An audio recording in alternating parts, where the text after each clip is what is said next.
An old photograph lies on a wooden table inside a southern home. The edges of the picture have turned slightly yellow, as if time itself had laid a thin layer of dust across it. Inside the frame are 4 men from the Oak Ridge Boys, 4 voices that helped create one of the most distinctive sounds in country music.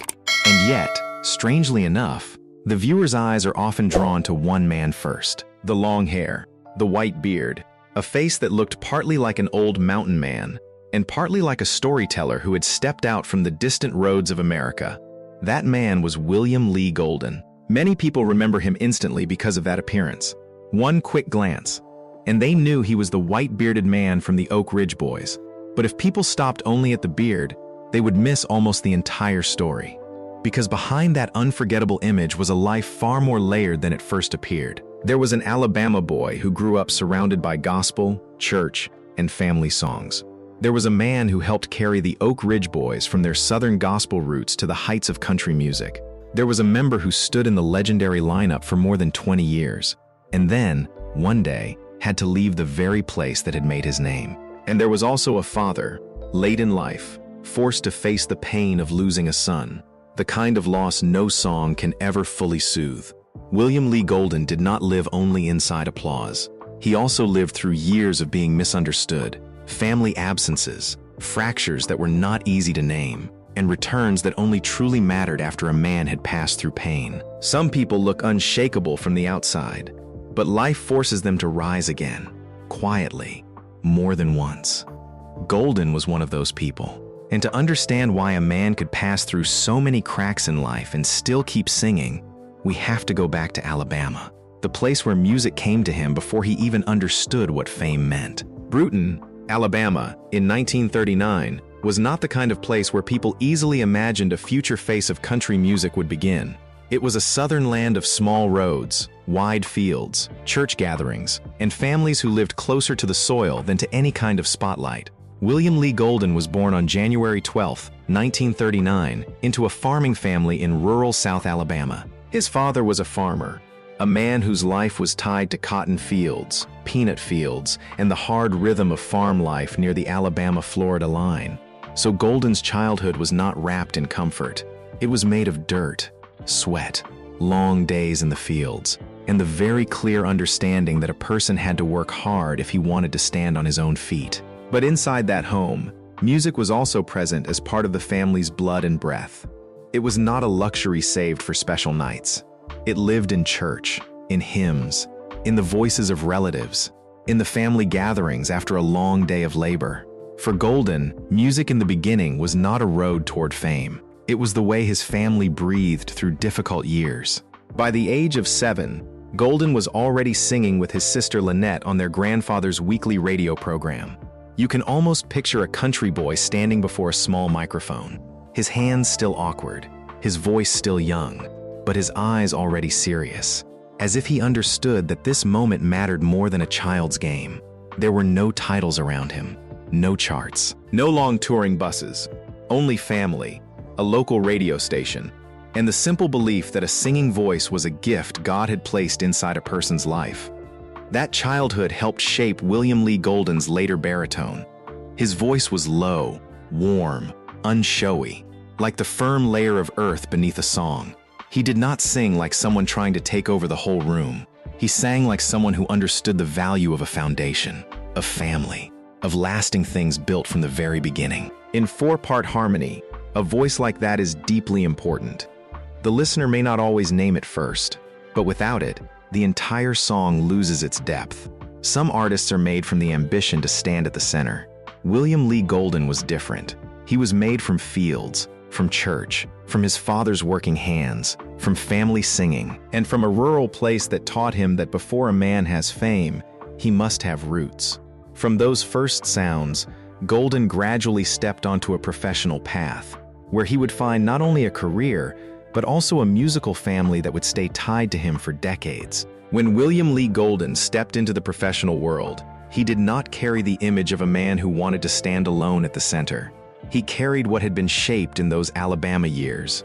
The ability to listen to other people sing, to understand his place, and to know that in a harmony, sometimes the most important thing is not who sings the loudest, but who keeps the whole sound standing. In 1965, Golden joined the Oak Ridge Boys. At that time, the group was still known mainly in Southern gospel, a world of tight harmonies, faith-filled lyrics, and audiences who came to music not only for entertainment, but also for spiritual lifting. For Golden, it was almost a natural step. He did not have to abandon his roots. He simply walked into a larger room, where everything he had learned from family and church could be placed into a more professional form. In the group, Golden held the baritone role. It was not the position most likely to catch the ear of a casual listener. The tenor could fly high. The bass could create moments the audience remembered immediately. The lead vocal often carried the story of the song, but the baritone lived in the middle, quietly tying the parts together. Without it, the harmony might still ring out, but it would no longer feel full. After Golden, the lineup of the Oak Ridge Boys gradually became complete with Duane Allen, Richard Sturban, and Joe Bonsall. Each man brought his own color, but it was precisely those differences that made the group special. And within that, Golden carried a fascinating contradiction. Outwardly, he stood out so strongly that he could not be mistaken, but musically, he knew how to blend into the whole. Perhaps that was what made him last. A man with a strong personality and a powerful image, yet one who still understood that group music required the ability to make room. He did not need to claim every moment. He only needed to appear in the right place, at the right time, and the song immediately gained more depth. In music, there are people who do not need to sing the highest line in order to matter.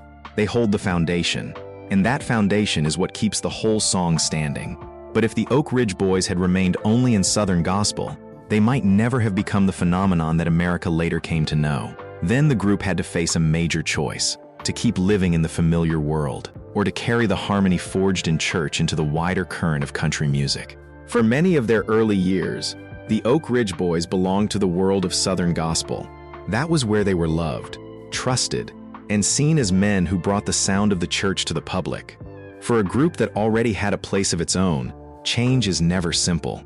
Because when an artist leaves familiar ground, he does not just change songs. He may also lose the very people who once believed they understood him best. But by the 1970s, the Oak Ridge Boys began to feel that the gospel door, sacred and familiar as it was no longer wide enough for everything they wanted to say. America itself was changing then. Country music was no longer confined to small towns or family gatherings. It was moving deeper into popular life, carrying stories of love, home, joy, longing, and the desire to hear something that felt close to one's own life. So the group made a strong move into country. It was a major gamble. To outsiders, it might have looked like nothing more than a change in style. But for the Oak Ridge Boys, it meant stepping out of the house that had raised them. Some gospel listeners may have felt they were going too far. And some people in country music may not have been ready to welcome a 4-part vocal group that had come from church. Then, Y'all Come Back Saloon arrived like an open door. That song did not only help them find a new audience, it proved that their gospel roots had not disappeared when they stepped into country. They had simply changed the way they showed up.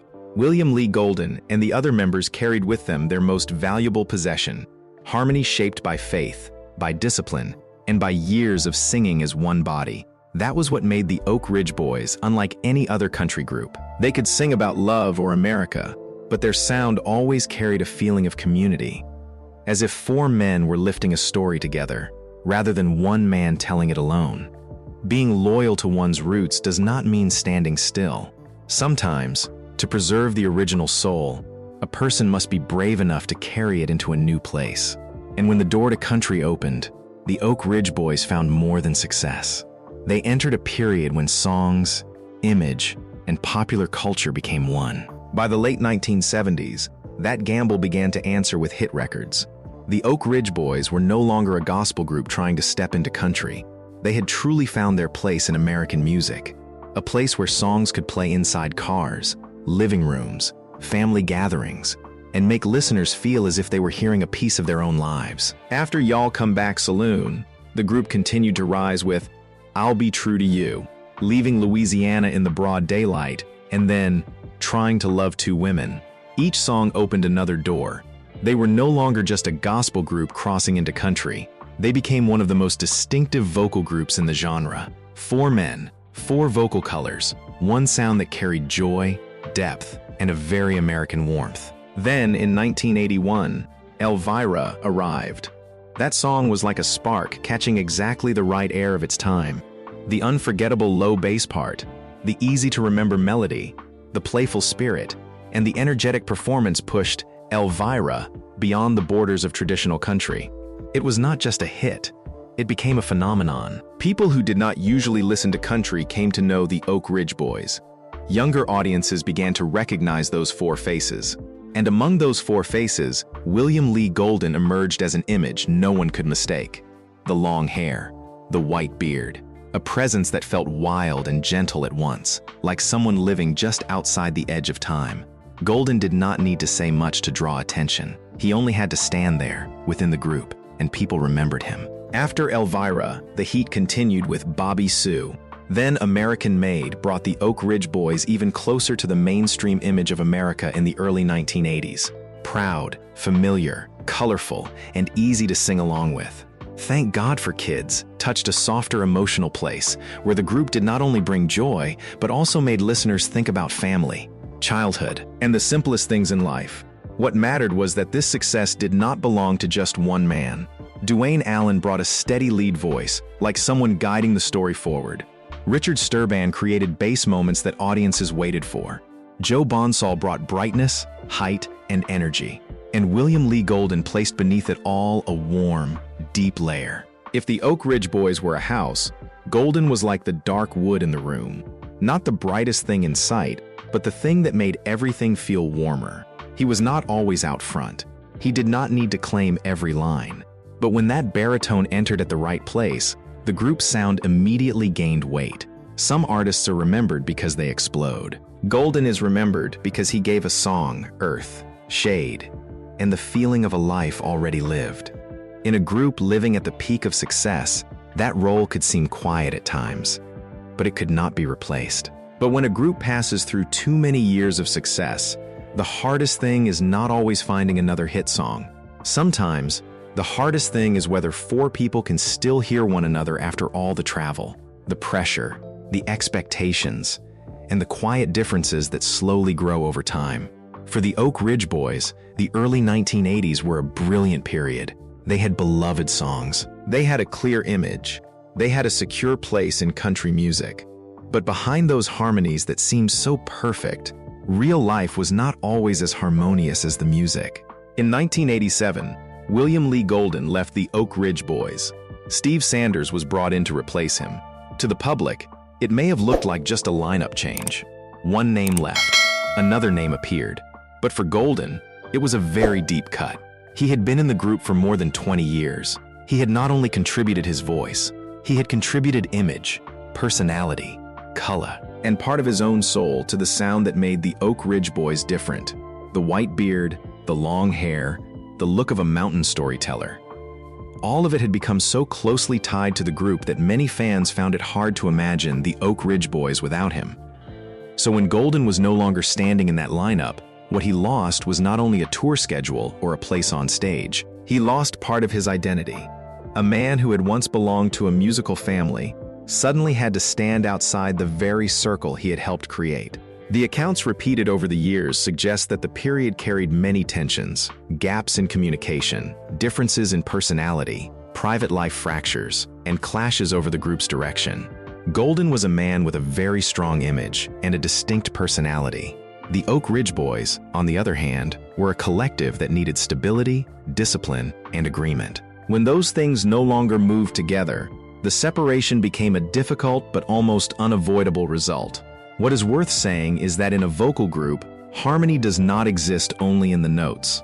It also exists in the way people endure one another, make room for one another, forgive one another, and know when to speak and when to stay silent. When the life behind the music has lost its rhythm, the music in front of the audience can hardly remain untouched. Perhaps the greatest tragedy for Golden during this period was not that he could no longer sing. He still had his voice. He still had a name. He still had fans who remembered him. The tragedy was that he could no longer stand inside the very sound that had shaped his life. Success does not always bring people closer. It can pull each person in a different direction, until voices that once blended together begin to sound unfamiliar to one another. And sometimes, the tragedy of success is not failure. It is that success makes people unable to hear one another clearly anymore. Golden left the group, but his life did not stop at that event. The years that followed opened another question, quieter, but more painful. When a man no longer stands inside the name that helped make him, who is he then? The answer did not come right away. After leaving the Oak Ridge Boys, William Lee Golden did not disappear. But he was no longer standing where audiences were used to seeing him. He still sang. He still made music. He still had a face strong enough for people to recognize. But for the first time in more than 2 decades, he had to walk without the 3 familiar voices surrounding him. Golden continued on his own path. He developed solo projects, performed with his sons, and gradually expanded his artistic life into other directions, such as painting and photography. That period can be seen as a kind of freedom. He was no longer bound by the schedules, image, and shared decisions of the Oak Ridge Boys. He could step forward with his own personality, his own colors, and try to live as an independent artist. But freedom is not always light. For a man who had long been seen as part of a group, standing alone also meant facing loneliness. Fans still remembered him, but many remembered him through the name the Oak Ridge Boys. Golden's image was so powerful that it was almost impossible to separate from the group, and that very truth made those years outside more complicated. His private life during those years was not peaceful either. Broken marriages, personal mistakes, infidelity, and the cost of a life always on the move left real scratches behind. But if this part were told only for judgment, the story would become too easy. What matters more is to look deeper at the situation of a man who had lost his familiar place while also facing the consequences of his own choices. The touring life of an artist is often seen from the glamorous side. New cities, new audiences, new applause. But behind it are hurried meals, nights away from home, relationships stretched thin, and temptations that are painfully human. Golden was not the only man to stumble in that world. But for him, those stumbles left consequences deep enough to become an unavoidable part of his life story. Perhaps the most painful contradiction is this: a person can sing beautifully about family, faith, and lasting things, and still find it difficult to keep his own family whole. That is not only the contradiction of William Lee Golden, it is the contradiction of many artists who spent most of their lives on the road, while the most important things were waiting at home. But Golden's life was not made only of fractures. After nearly a decade outside, something that had seemed lost began to return, and that return gave his story another layer of meaning. When the old door opened in 1996, William Lee Golden did not walk back in as a man who had never been hurt. He returned with nearly 10 years of silence behind him, with empty spaces he had learned to endure, and with the clear feeling that some places only reveal how deeply we belong to them after we have lost them. After Steve Sanders left the Oak Ridge Boys, Golden was brought back into the lineup. On paper, it was a personnel change, but in real life, it meant much more. A man who had once stood outside the circle of harmony was now hearing the familiar voices around him again. Old songs, old harmony lines, moments that once seemed to belong only to the past suddenly had a chance to live again. You can imagine that moment without the need for too many words. No long speech was necessary. No one needed to retell everything that had happened during the years apart. All it took was for a song to begin, for a harmony line to rise in the right place. And people understood that some apologies in music are never spoken directly, but can still be heard. That return did not erase the fractures. It did not make nearly 10 years outside disappear, but it gave Golden something more precious: the chance to keep standing inside the sound he had once believed he had lost. For an artist who had tied most of his life to a vocal group, that was not simply getting a job back. It was reclaiming part of his identity. The Oak Ridge Boys were no longer exactly the same as they had been years before. Time had made everyone older, slower, and perhaps less rigid. The success that had once lifted them so high had also once pulled them apart. But at some point, people realized that not every wound needs to be explained to the very end. Some wounds only need to be set down long enough for people to keep walking. Golden returned not as a new piece, but as an old piece finding its proper place again. He did not need to prove he had once mattered. His absence in the years before had already said that for him. When that baritone came back, the sound of the Oak Ridge Boys regained a familiar depth. A depth that did not come only from technique, but from shared memory between men who had passed through both glory and fracture. Not every return is loud. Some returns need only one harmony line to rise in the right place. And then people understand that an old part of the story has been placed back where it belongs. But time does not only bring people back to the places where they once belonged, it also quietly takes away the people they thought would remain beside them longer.